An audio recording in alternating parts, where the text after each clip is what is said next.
Good afternoon, everyone. Fake news across the planet? Just months ago, China is going to be cracking down on social media rumoring. Now, Asia pushed crackdown on fake news. Even in the Vietnam press, sharing makes you a liar. Is this going to be the next step they're going to use to stop sharing about the crop losses on our planet? Take a look at the hailstorms in Vietnam, ground-to-sky lightning in Moscow, UK as well. Interesting. These areas in the red circles that I believe are going to go offline because they're showing year upon year losses and this year delayed planting. Also, I'm calling these two areas in the red circles reduced yield this year.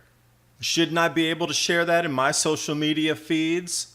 And while you're doing that, take a look at CBD oil and hemp lucid.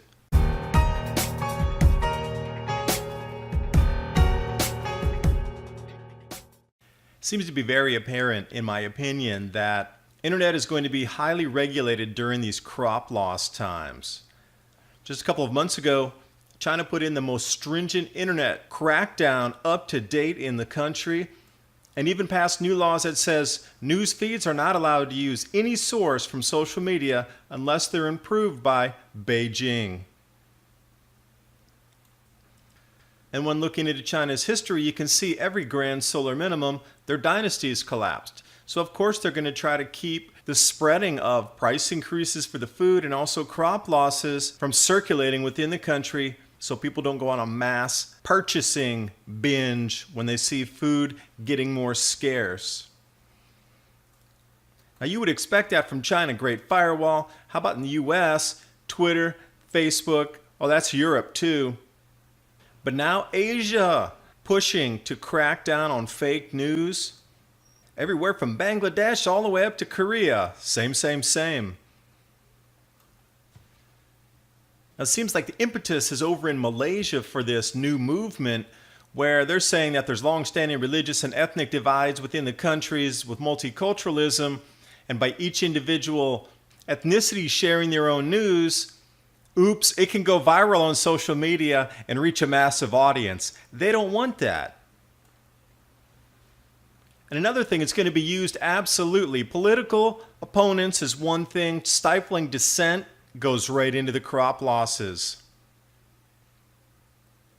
And the way they fix it, it's a catch-all definition. Wholly subjective. So who is the overseer that determines whether it's true or not true? Here we go. The entire world is on the same bandwagon, and I am going to say it is to stifle dissent and stop you sharing info about what's happening and where it's happening with the crop losses.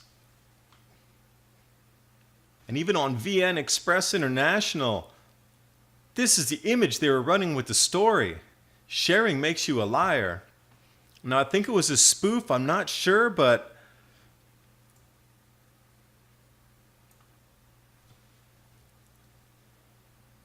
if people around the world aren't able to share information about our food growing, or even talking about the losses that aren't legally reportable, or then what happens if you're not able to share except the government-approved yields?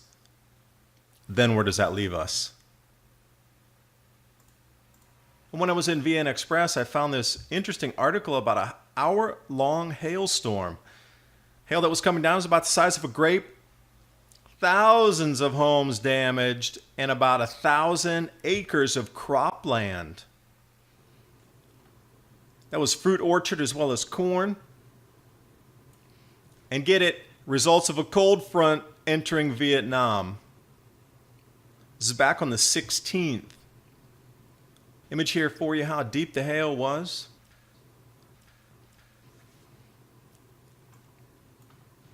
Now moving forward, information just like this under the catch-all laws in Asia and China, and just to give you an idea of where we're going, we've just transitioned from the yellow section of the chart on the left. We've just moved into the green in the beginning of 2018.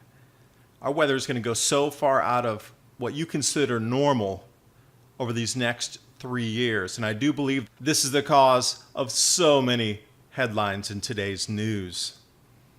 And with this happening, the magnetosphere weakening further, we're going to start to see electrical phenomenon, plasma discharges, things that they haven't seen, if not in centuries, but millennia.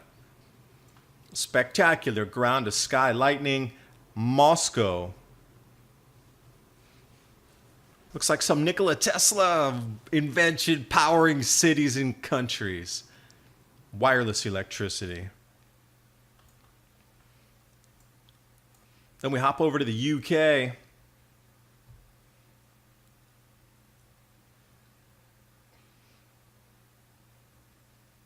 And this is that preceding front that's bringing snow on the 28th up to Scotland, parts of the northern UK, and also Ireland. I'd also like to bring you to the Maunder minimum temperature reconstruction map before I give you my 5 areas in Canada, United States, and Australia where I think there will be losses. This map does not include the southern hemisphere, but South Africa, Australia definitely are showing decreases. And if you see in the middle of Canada and United States, that darker blue right through the center, this exact same area where fields are still under snow. They're trying to tilt through the snow to break out the albedo effect so more sunlight can reach and hopefully hit the soil, warm it up, and melt it faster. That area in Alberta, absolute canola and wheat. South Dakota, Nebraska, Kansas, both spring wheat and winter wheat. And then if we go over to around Ontario, east of the Great Lakes, that whole area there as well. Jumping down to Australia, due to following cycles of the last 3 years of mounting yield losses, for sure the area around Mali in South Australia, not the entire western growing region, just that area right there. This is why I think there's such a push in the media right now to start to limit our ability to communicate within our countries first and then internationally second. And also, while we're on this subject, do yourself a favor, take a look at CBD oil and the benefits it has for your mind, your body, and your spirit. Hemp Lucid. And I've linked everything below in the description box. Thanks for watching. Hope you got something out of the video.